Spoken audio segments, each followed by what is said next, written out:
Good morning, everyone, and thank you for joining us for this installment of the Cape Perpetua Speaker Series. Today, we will be hearing from Dr. Rebecca Flitcroft, and she will be sharing with us about the winners and losers, climate and Pacific salmon in coastal Oregon. And our next presentation will be next Saturday, same time, with Melissa Miner on the variability in recovery of sea star populations following wasting disease along the Oregon coast and beyond. I'd like to acknowledge that the Cape Perpetua area landscape from Yachats to Florence is the traditional territory of the Siletz tribe and the Coos, Lower Umpqua, and Siuslaw tribe, and acknowledge the tribal governments and their roles historically and today in taking care of these lands. And you can find out more about each of these tribes on their respective websites. A little bit about the Cape Perpetua Collaborative. My name is Tara Du Bois. I'm the communications coordinator for the collaborative. And the vision, our vision is to foster conservation and collaboration within local communities for scientific exchange, management, awareness, and stewardship from the land to the sea in and around the Cape Perpetua Marine Reserve. And we have three guiding principles: community engagement, leveraging resources, and engaging in partnerships. And you can see the logos at the bottom here. These are our founding partners who came together in 2017 to form the collaborative. But I also like to acknowledge that we have many local businesses, organizations, and governments as part of our support team as well. And just that we couldn't really do this work without any of our partners. The Cape Perpetua Marine Reserve is the largest of 5 in Oregon. And in addition to the North and South Marine Protected Areas, there's some formal waters that stretch between Yachats and Florence. And you can see the photos here along the right. These are some images that have been taken underwater by Oregon Department of Fish and Wildlife. They are the management agency of Oregon's marine reserves. And you can learn more about Oregon's marine reserves at oregonmarinereserves.com. We also host a variety of community science within the Cape Perpetua area that stretch between Yachats and Florence. As you can see here, there's a variety of projects that take place. Some of them are seasonal, but we also host monthly beach cleanups at Cape Cove Beach. And our Cape Perpetua BioBlitz series through iNaturalist is an ongoing project year-round as well. And in addition to this series, we host a Young Scientist webinar series on the second Tuesday of the month, October through April. And our next one in that will be this coming Tuesday. And you can find out more about all of our events, our presentations, anything that we have coming up on our website at capeperpetuacollaborative.org.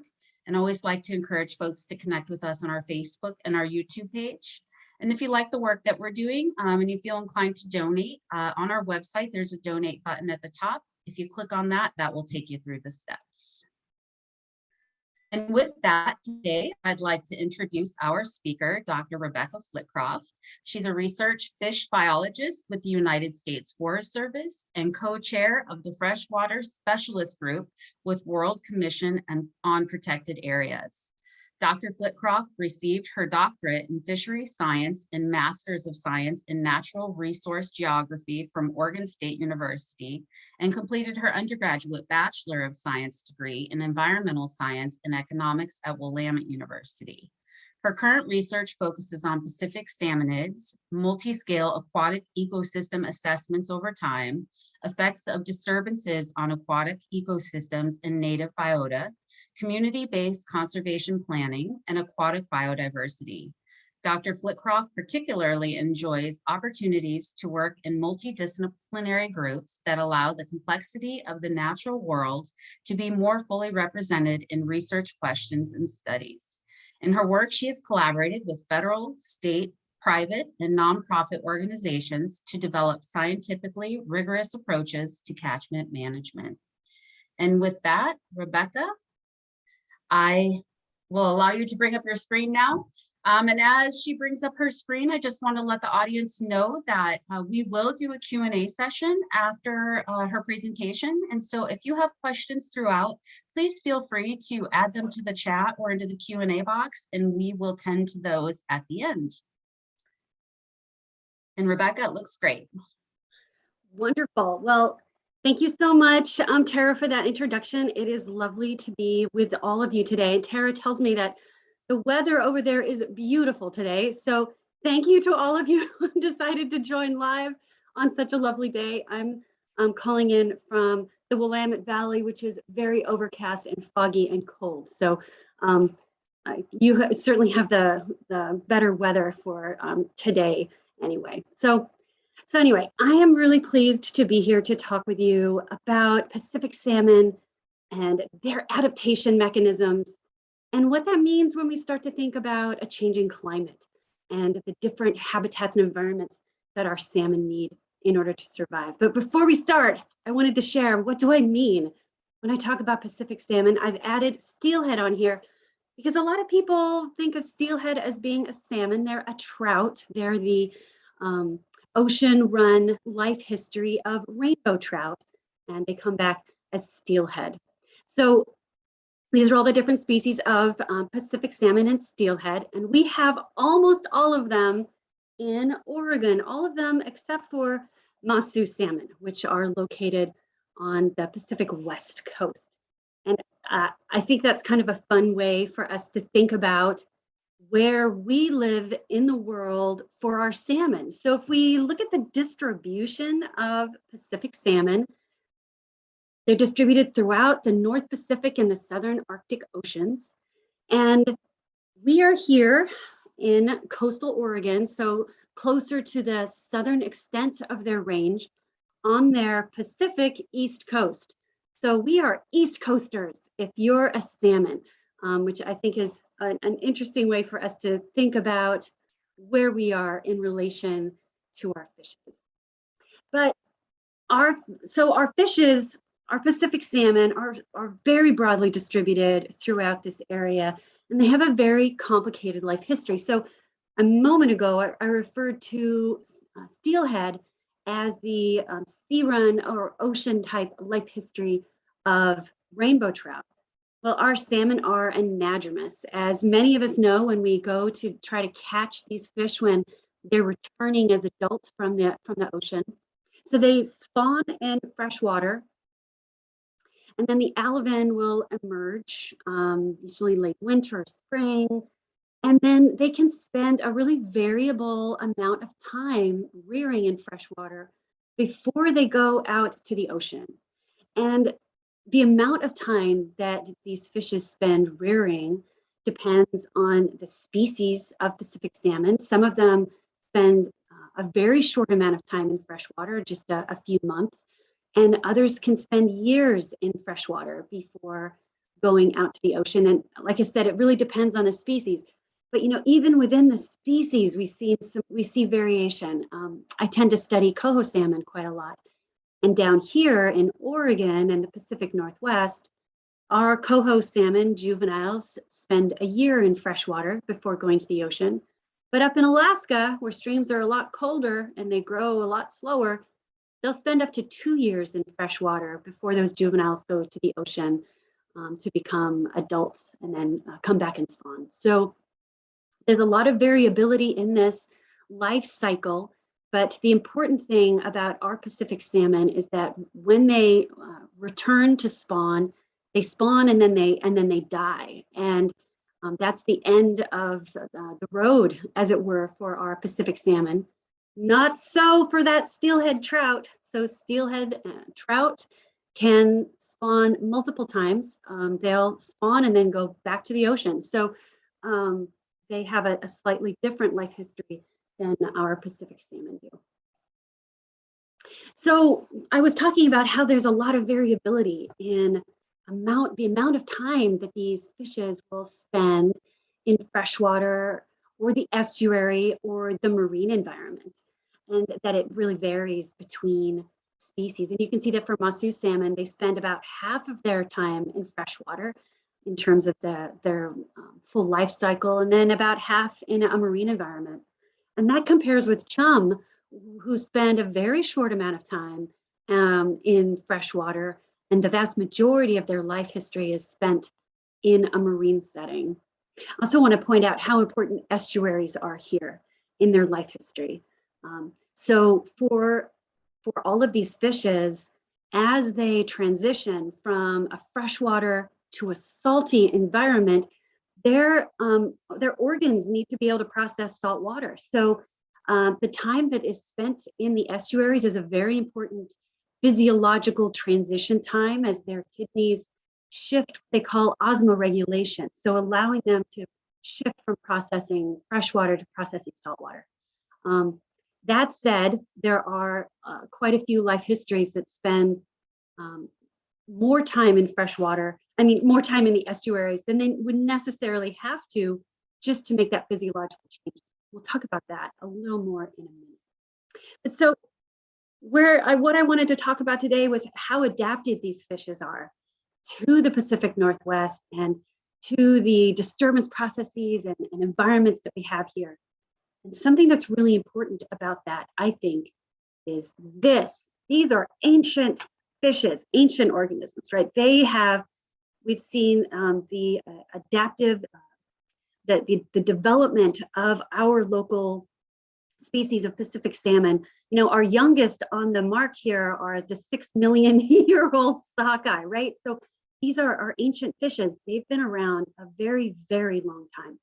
And through that many millions of years that these fish have been present in our part of the world, they have developed strategies and behavioral adaptations to be able to withstand disturbances around the Pacific Ring of Fire. This is a very disturbance-oriented part of the world.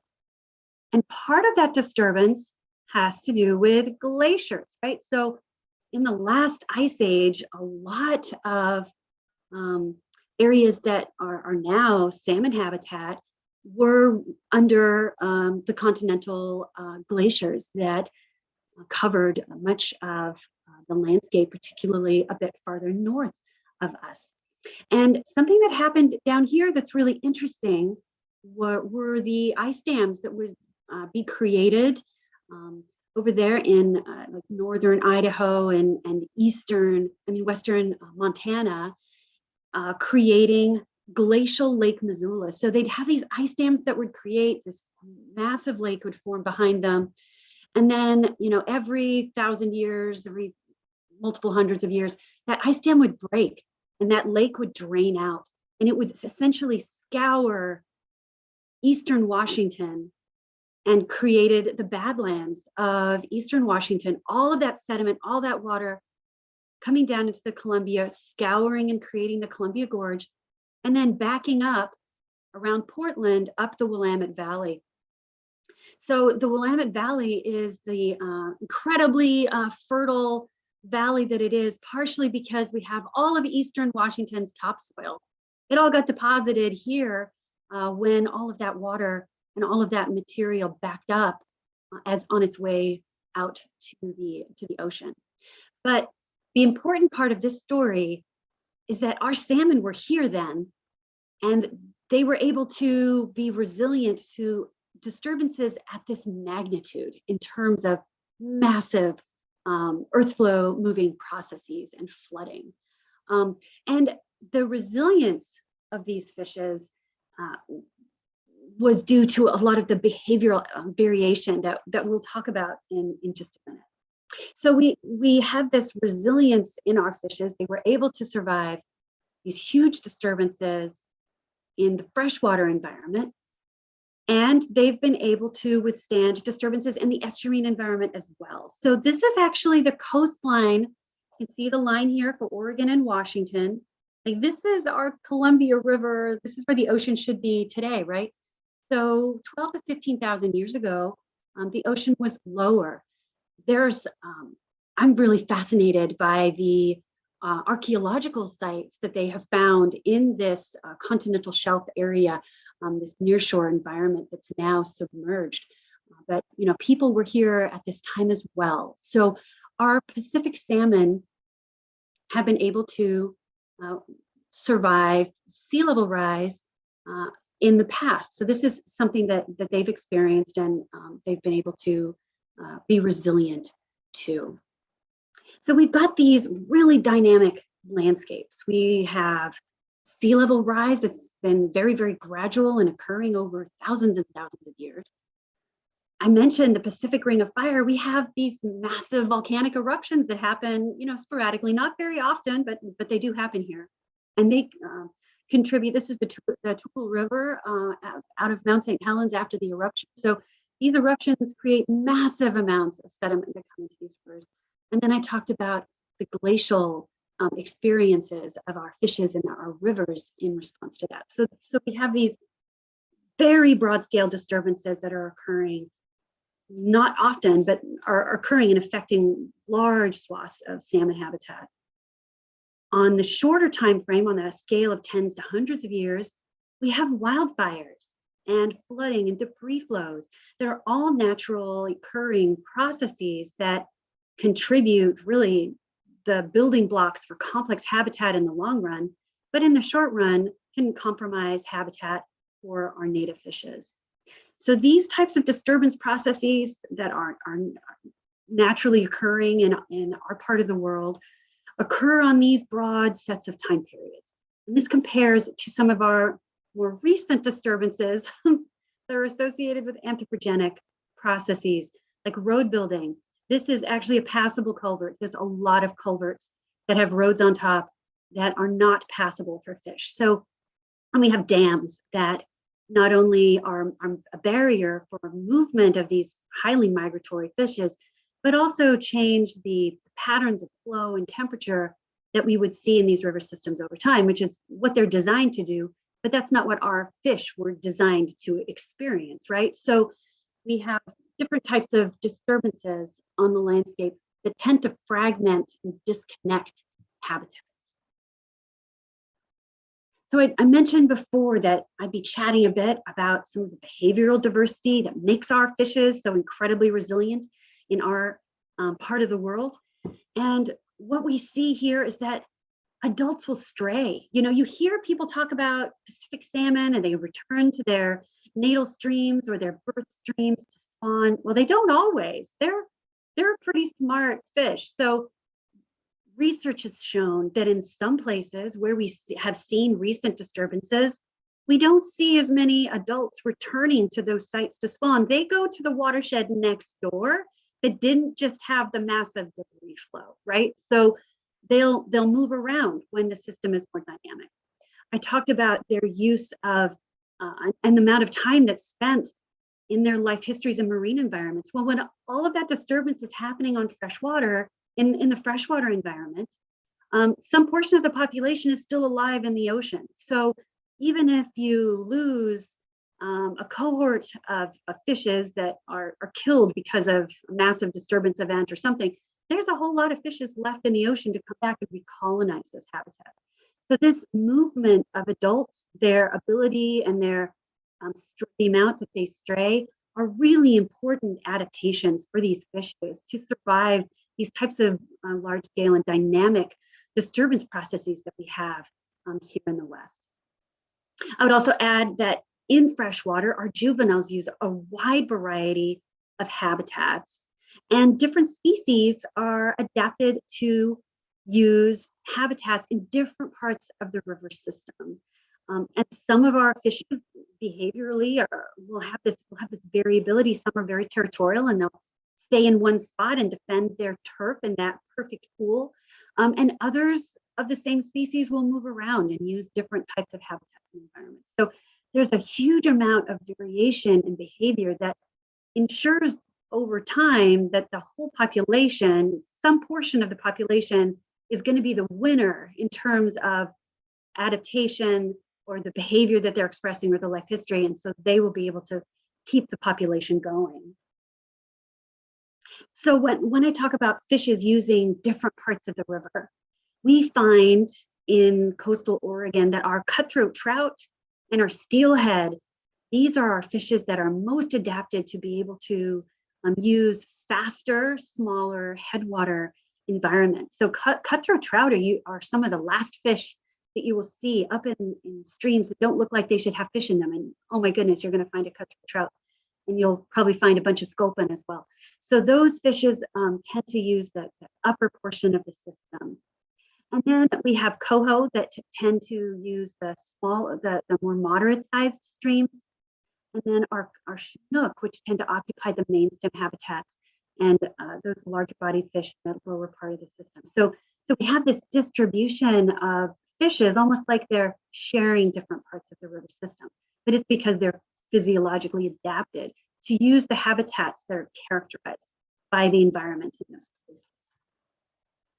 And I talked a bit before about the importance of estuaries for thermal regulation adjustment. So that top bar, when we think about different life histories of juvenile fishes with respect to estuaries, this is all they really need to do. They come out of fresh water, there's a relatively short stay in the estuary for that physiological change to be able to process salt water instead of just fresh water, and then they can go to the ocean.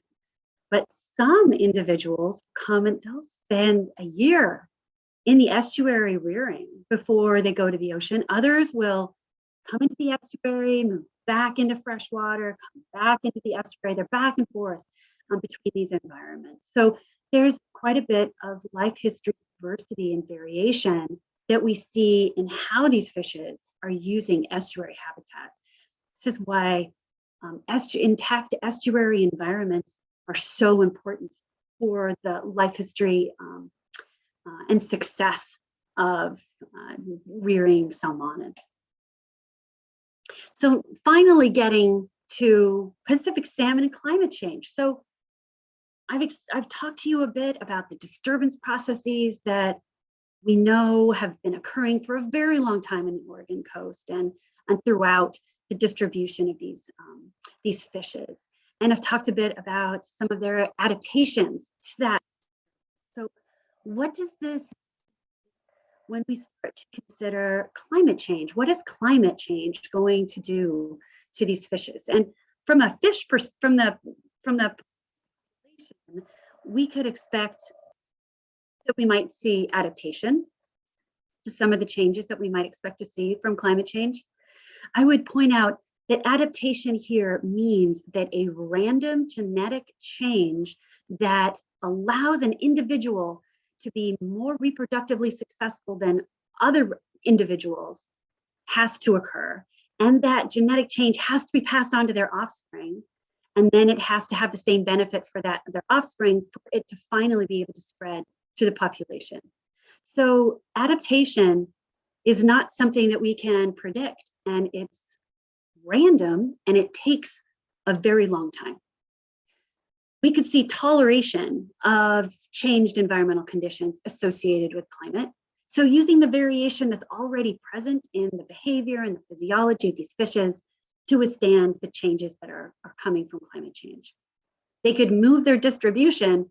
I've got an interesting thing to say about that later on, but they could move. We might see our fishes moving to places that are more like what they've historically seen, rather than living in the ends of the distribution, which is kind of where we are. We're in that southern end of the distribution for Pacific salmon. They might just move north, right, where it's colder, or they could die out. These are some of the options, and we'll revisit this again at the end of the presentation. But when we start to think about what does this mean for these fishes, these are some of the things. And these responses to climate change for Pacific salmon were identified by Robin Waples in a really great paper back in 2008. So climate change. The important thing I think for us to recognize is that climate change is not something that is happening in the future. It's something that's been happening for quite a while. So these figures come from the US Climate Change Research Report from 2015. And the figure in the upper right is temperature. So, and the time periods being compared here are between 1900 and 1960 compared to 1990 to about 2012. So comparing the early part of the 20th century to the end of the 20th century. And you can see that those places that are in dark red are the places that have had average thermal changes that are quite large. And the light blue is where things are getting cooler. The bottom left figure is how precipitation, the amount of precipitation over this time period has also changed. So for us in the Oregon coast, you can see that there are some places that have gotten quite a bit warmer. The whole Oregon coast has gotten warmer, some places quite a bit warmer. And we're seeing more precipitation here than we did 100 years ago. So those are some of the changes that we're seeing in our part of this figure. So we've got those changes in temperature and precipitation in the freshwater environment. How about the ocean? So in the ocean, there are several really large climate cycles that contribute to variability in ocean conditions over time. So there's the Pacific Decadal Oscillation, which shifts on the order of decades in marine settings. And then there's something that you're probably more familiar with and you've heard a bit more about, which is whether we're having an El Nino year or a La Nina year, right? And these tend to occur over the courses of a few years at a time. So not as big temporal shifts as you see with the Pacific Decadal Oscillation. But with El Nino and La Nina, it's all about ocean surface conditions and temperature. So this year, we're in a fairly moderate La Nina, which means that we're in the colder cycle. This is really good for our Pacific salmon when we're in that bluer pattern of cooler surface temperatures, because this means we're getting a lot of upwelling on the coast, and that's providing a lot of food for our salmon on the coast and for our smolts that are going out. So really, it's a good time to be a Pacific salmon right now because we're under these cooler ocean conditions. But these are some of the things that, you know, and we're hearing a lot about how ocean conditions are changing and about the anoxic blob in the marine environment. Some of these sorts of characteristics. So, and as I mentioned before, our salmon spend a lot of their life history in the ocean. So it's important to understand what we might see from climate in the marine setting for our salmon. And then if we think about the estuary, one of the things we consider looking at how estuaries might be changing is sea level rise. So I mentioned before that sea level has been changing very gradually for a very, very long time. Well, what's different now is the rate at which we see sea level rising. So this comes from a report on sea level rise for California, Oregon, and Washington. And you can see that in our recent time period, the amount of sea level rise is just considerably different than anything that we've seen in historical record. So remember when I was talking about salmon needing to adapt and how long that takes? Well, this is happening fast. So that could be certainly a problem for our fishes if they need to develop an adaptation to sea level rise. I would also point out on here that sea level is incredibly difficult to model. Let me just show you something. So these are projections about what's going to happen to sea level in the future.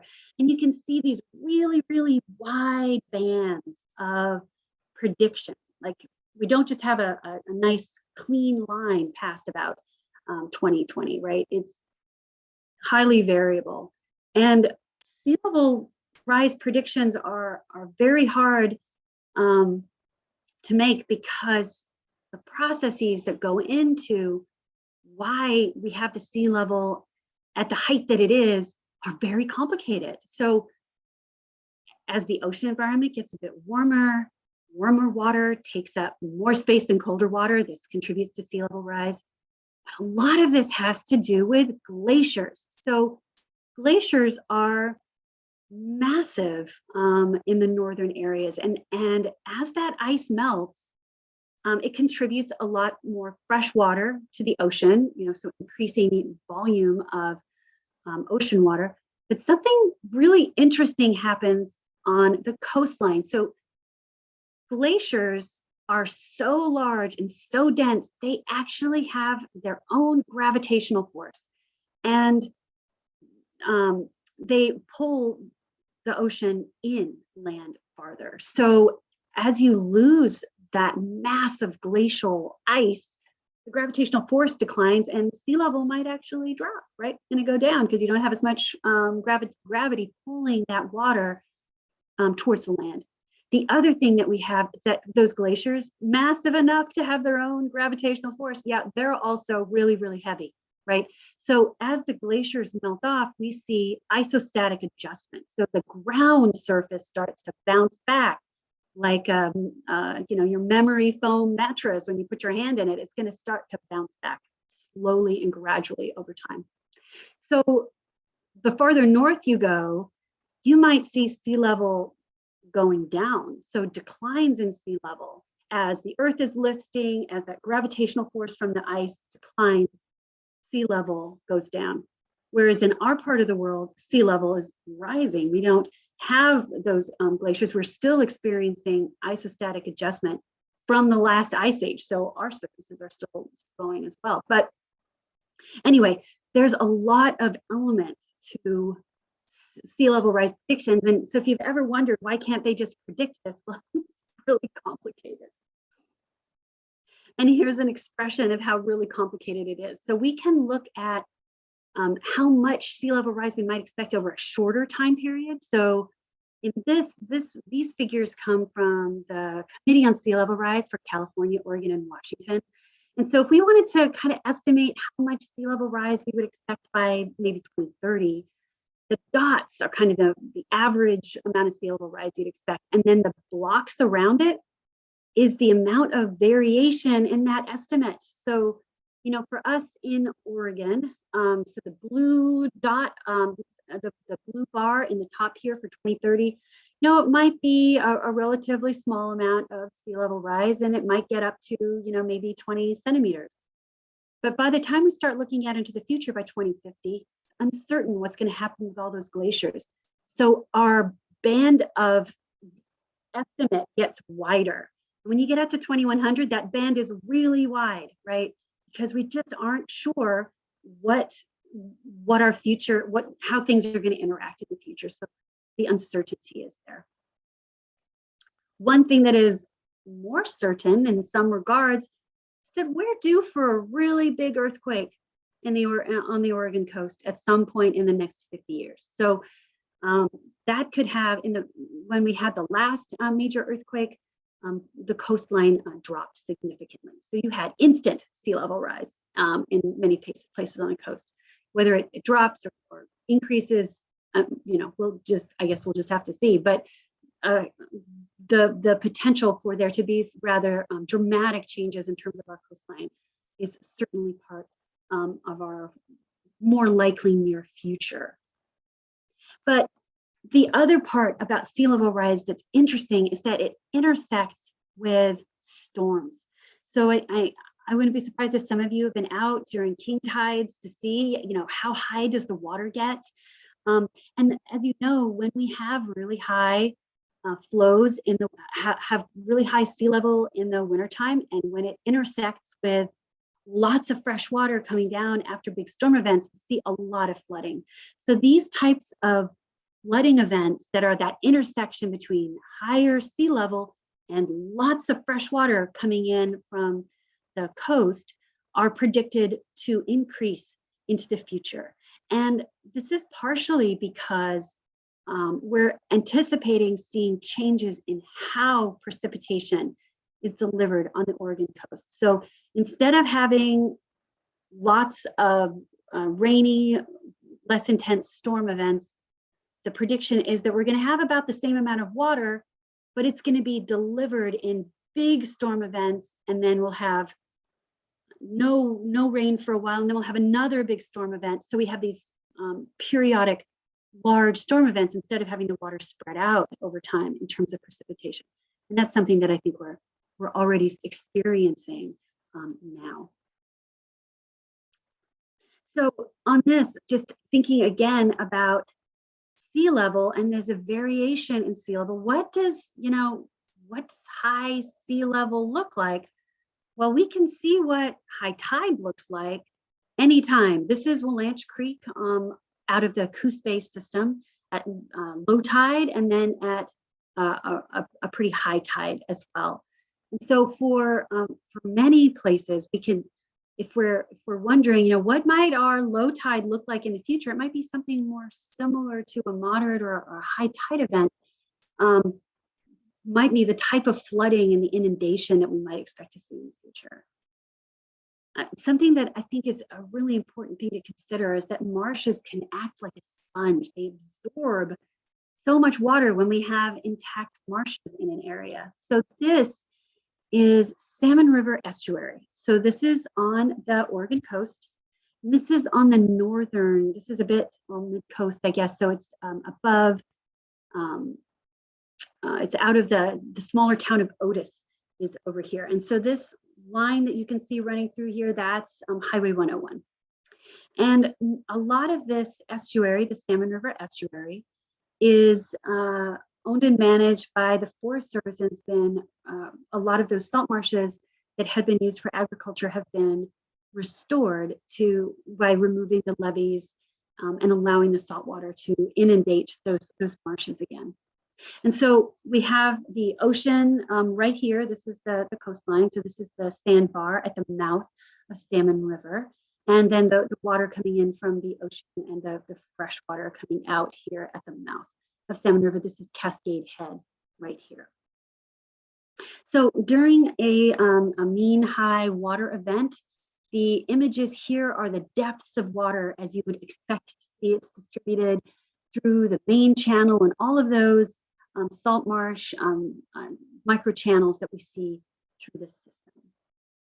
So at a higher flow, at a higher high water event, you can see that there's more water that's spread out on the landscape, and that's occurring in, you can see these three big areas of pink, and these are three of the larger restored salt marshes in the system.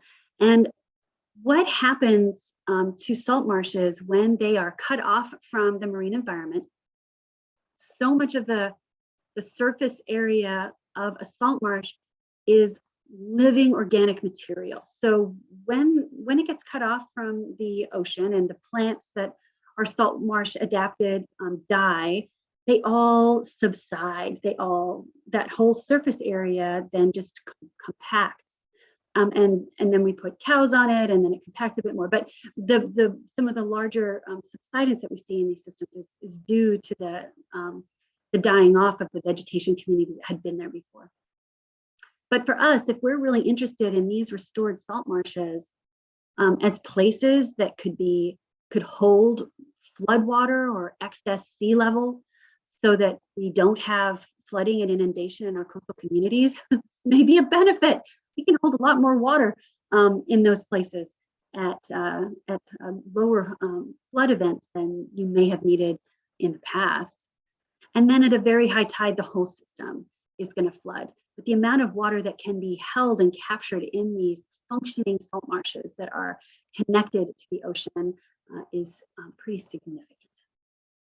And I think this is, having these types of salt marshes, the inundation patterns that you have a huge amount of salmon habitat for those rearing juveniles under these different flow conditions. So not only can these intact salt marshes, provide flood control for coastal communities, but just a huge area of rearing habitat for juvenile salmon. So back to these ideas that I posed at the beginning.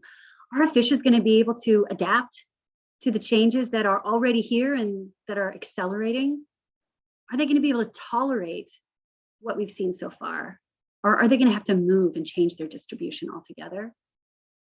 Or will they die?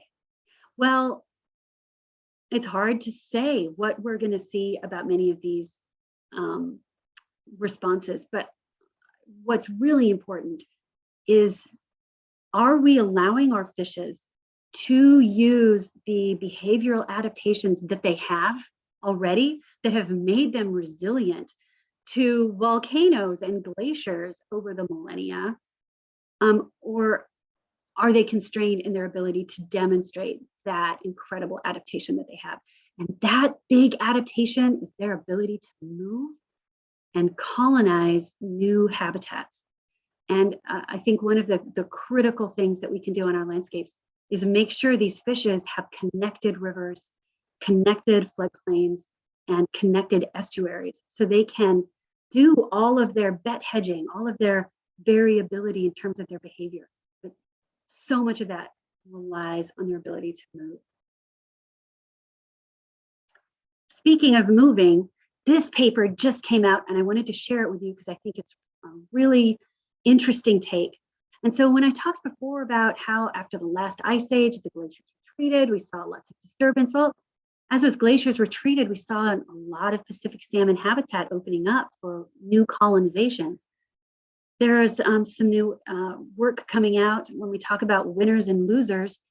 Some of our Pacific salmon, particularly in Southeast Alaska, could really be winners when we see glacial retreat that may cause all kinds of other problems for other species, but it may open up an awful lot of freshwater habitat for colonization by Pacific salmon in Southeast Alaska in particular. But here, closer to home, what can we do for our fishes? Well, there's a lot of work being done already. Removing culverts so that we have that connectivity in the river setting, adding complexity back into our rivers and streams so there's a diversity of habitats for our fishes to be able to use and occupy. And you can see in the picture in the lower left, that's removing levees so that we can, and dikes in lower salt marsh areas so that we can see inundation of those places again and the recovery of that complex channel environment and habitats that you see there. And, you know, lots of people are getting involved in these efforts through planting projects and streamside restoration. There's a lot of ways and opportunities to contribute to try to make our streams salmon friendly so that they can use that incredible diversity of behavior and movement that have allowed them to withstand massive disturbances in the past. And again, I would just do a shout out for the Oregon King Tides Project, which is, I think, a really cool way for us to visualize our communities and our landscapes under different tides. So if you're thinking about what might my part of the world look like under our future climate with higher sea level, check out the King Tides photos and you might get a bit of more of an idea of what would likely be underwater in the future. With that, I would just like to thank you all for being here on what I hear is a really beautiful day over there on the coast. I have lots of time for questions. So if you've got some questions, I'd be really happy to respond to them at this point. So thank you very much. Thank you so much, Dr. Flitcroft. Amazing visuals and graphics. Really always appreciate those. So Thanks. folks, do feel free to add in your questions to the chat or the Q&A box. And while they're thinking of some questions and preparing to put them in, I like to kick it off with one. What was your inspiration or aha moment or experience that sort of encouraged you to kind of go down this path of studying you know, salmon and climate change? Yeah, well, I got interested in salmon because I love rivers. So, you know, a lot of the people that I know who study salmon because they like to fish a lot. And I actually am a terrible person. I'm a terrible fisher person. I do much better at my vegetable garden if I need to try to put food on the table. That is a far more reliable source than me trying to fish anything. I'm awful at it. But I love rivers and I've always loved rivers. And I started doing habitat work when I was young and just became so fascinated by the fish that use all of these habitats. Became really, really intrigued with the behaviors that we saw and the variation that we saw between these fishes. So that was really what did it. It was the love of rivers that started it, and then just becoming fascinated by these mysterious organisms that you can't really see that are doing all this crazy stuff under the water. Yeah. And you know, I grew up on the Oregon coast, and I've seen how the weather has started to change, and I became concerned for all these amazing fishes that I've been studying for a long time. I'm like, what's going to happen to them? How is this going to change? What might we see? What does the science tell us? And what can we learn? And so that's what really drew me to trying to better understand the types of effects that we see in, at least for my field of work, I focus on freshwater and estuary environments. I don't do much in the marine environment, but if I can better understand how our freshwater habitats and those rivers that I love so much are changing and what that means for our fishes, that's something that's helpful. And then again, trying to better understand estuaries. There's been so much really cool science coming out, much of it led by Kim Jones and Dan Bottom and Guillermo Villanico, looking at how fishes rear in estuaries and the importance of them for life history resilience. So that's also been a really exciting field of work that's been fairly recent, and a lot of that groundbreaking work being done here on the Oregon coast. Yeah, I was surprised to see in one of your graphics how long they can stay in the freshwater / estuary environment before they head out to the ocean. So what is the average lifespan of a salmon? It depends on the species. That's what I was thinking too. Yeah, Of the ones we would most likely see here on Oregon, then, to narrow it down. Yeah, so our Chinook are going to be our oldest fishes. Okay. Generally speaking, some of our steelhead, particularly those steelhead that are repeat spawners. So, our salmon return and then die, but our trout don't. So trout and char can return, spawn, and then go back to the ocean again. We don't have char so much. We have bull trout, but I won't get into that complication. But for our coastal system, our species like sea-run cutthroat trout or steelhead can live longer because they don't immediately die after they spawn. So those can be some of our older fishes. Chinook generally are going to be 5 to 7 years old when they come back from the ocean. Coho are pretty consistent 3-year-olds, and sockeye similarly. Okay. Yeah. And then I can't remember if you've mentioned this. I know at one point you mentioned when you were talking about glaciers, how far inland there were salmon before. So say on the coastal system, how far inland or upriver, is there an average, or do you have to get up so far, or how far do they go? Boy, they can go so far. I mean, our Pacific salmon will go to Idaho and Canada in the Columbia River drainage, right? So before the dams were there, our salmon would go deep, deep inland to find their spawning habitats, right? So they'll go as far as these coastal rivers let them, and like the Columbia, the Fraser River in Canada, they can go very, very deep inland. 1,000 miles, right, or more, is how far some of these fish can migrate. Oh my goodness, that's amazing. It is. It's really amazing. Well, something really cool. I wish I have this great figure on this. So, the fishes that need to travel really, really great distances to get to spawning grounds, they have to time when they start that migration from the ocean to coincide with the best spawning conditions where they're going. So our fishes that have to migrate the farthest are the ones that come back first on the Columbia, right? So those are our earlier returning fishes are going to be the ones that have traveled the farthest. I see. Yeah. So our Oregon coastal fish, we don't have other than the Columbia. And the Umpqua is our other, deeper into the interior basin, but still not really that far. So it doesn't take them as long to go from the marine environment to where they're going to spawn. So our fish often come back ready to spawn, as opposed to fish in some other, like on the Fraser and the Columbia, that have to travel a long way. They will become more mature as they migrate. So interesting. But they're so interesting. That's super cool. Can you speak to how construction development on the coast and armorying is impacting coastal environments, and what you're seeing with this in regard to estuaries and rivers? That is a great question. So, our estuaries I almost think of them as the lungs of our stream. They expand and contract with tides, with winter weather.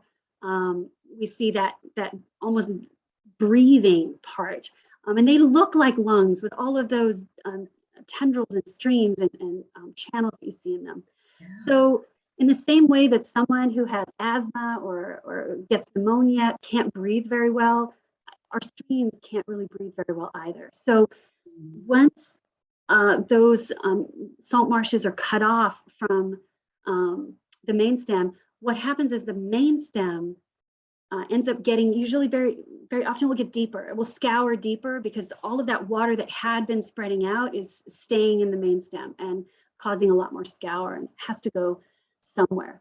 So we've really constrained a lot of our those kind of natural processes for water by introducing development right around our in those salt marsh environments and things. And this is where people put their houses, right? I mean, this was the flat land.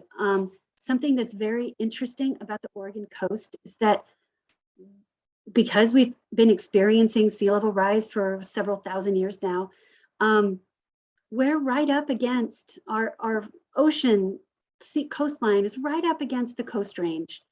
So there isn't a lot of space to flood inland anymore because we're already in fjorded river valleys, so flooded mountainous river valleys in a lot of places. So if we do see more inundation in the lower area, the idea is, well, the salt marshes will just migrate further upstream. Well, it's hard to in our part of the world because the mountains are there and our floodplains are very narrow. And they're also where a lot of people have put homes and where we often have agriculture and things like that. So already removed that. So where the water is going to go, it's going to start causing more flooding for people who are living in those areas now, likely into the future. And for our fishes, it reduces their ability to express that behavioral variation is what happens for our fishes. Something that we saw that was really cool at Salmon River was that when those salt marshes were restored, we saw an emergence of life histories that we hadn't seen for 50 years when those marshes were taken out of the picture. So as soon as those marshes came back, we started seeing fishes overwintering. We started seeing juveniles using those habitats. So in many places, that adaptive capacity to use those environments is still in the population. It just can't be expressed because there's no habitat for them to use, right? So that's and so into the future, I think we're going to see more challenges with some of our coastal communities, with particularly storm surges, that intersection between high winter storm events and tides, causing more of a problem for our coastal communities because our streams there's nowhere for the water to go. There's no breathing that can happen. Wow. And then to follow up on that, and in this same line, how much of this same type of impact might come from invasives? So invasives are going to have a different type of impact on our systems. So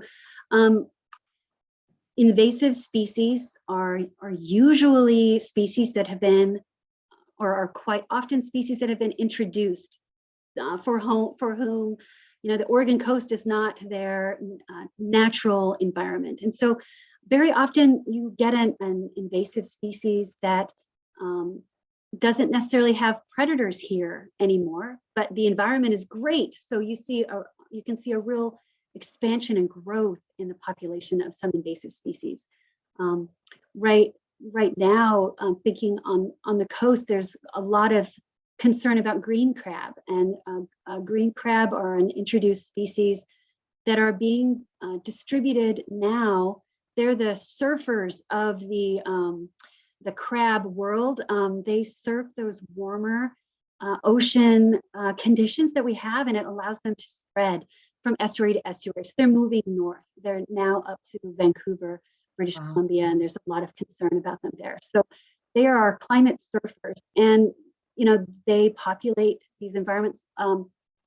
rock crabs actually do eat green crabs, so there is some kind of biological control, but they can be quite destructive in our environment. So they are complicating the ability of our fishes and our ecosystems to be resilient as systems change.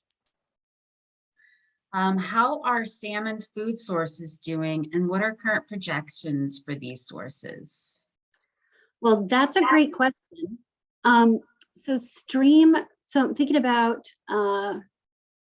the place where people are often most concerned about productivity is in that marine environment. So when we have strong upwelling events, as we are now with La Nina, we have a more productive marine environment. So we've got at least a good year this year in the marine setting.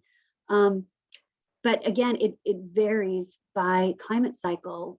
If we start to see more El Niños or longer El Niños, that could be more problematic for our fishes to be able to survive in the marine setting. And I am not a marine person, but I do know there's a lot of concern about the anoxic blob that we see off the coast as well, and what that means for our fishes and species on the coast. So from that terms of food productivity, those are some elements.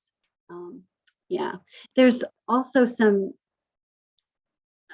issues with ocean acidification that can affect the formation shells of a lot of our tiny organisms that are the food for many of our salmon. And so concern then about whether those tiny organisms are going to be able to survive at the base of the food web because they can't form the little tiny shells that they need is something that's a lot of people are tracking and are concerned about. Yeah, I hadn't even thought like down that small even. Yes, it's the krill, I think people are concerned. Right. Yeah. And then do you know, is overfishing a threat to salmon? Overfishing has the potential to always be a threat for salmon. We have the capacity to catch every fish that comes back, right? So being able to balance those commercial needs and the fish that we need for industry and for protein sources for a lot of folks is an important piece for us to manage. There's some really great information in how salmon were really managed by our indigenous peoples for thousands of years to limit the harvest so that there was always going to be fish. So being able for us to ensure that we do not overfish these salmon, at least for us with Pacific salmon, at this point, we know a lot about their life histories, how long they live, where they spawn, how, they've got a fairly short life history compared to some other, particularly marine fishes that you might see. Some other concerns that I have with overfishing might be for some of the other marine fishes that we don't actually understand their life histories. Some of our fishes that don't become reproductively mature until they're decades old, right? Those kinds of fishes can be overfished very quickly. Yeah. And then we have our last question and a thanks. Fantastic talk and graphics. Really like the SLR discussion and graphics. Wondering where the picture of the 12 to 15,000 year ago graphic came from. Is that an NRC report you cited? That is a great question. Let me see. Let's go back to that slide. Where are we? We're nearly there. I am, I'm not sure. I think it is not from there. So this slide and this graphic, I believe came from Oregon State University and was one of the graphics from Dr. Goldfinger at Oregon State University. I've had this slide for a really, really long time. And I think you've got my email information and contact information. If you'd really like to know where I dug this up or that source of information, please do email me and I can help find that. So, but yeah, I think this was an Oregon State University product, I believe is where this came from. It is very interesting graphic, and to think of how, the sea level or, our coastline was out further. We learned about that a bit more last weekend too. It just blows my mind. Yeah, how All different. right. Yeah, super interesting. Anyway. Well, Dr. Flitcroft, thank you so much for joining us this morning. It was such a pleasure having you. We have thanks rolling in, really fascinating topic. And of course, just like all scientific research, it's always going to be interesting, as the future comes, to see how things change. So I just really appreciate you joining us. Thank you, audience, for your great questions, and hope to see you all at a future presentation. Wonderful. Thank you very much. Bye-bye. Bye-bye.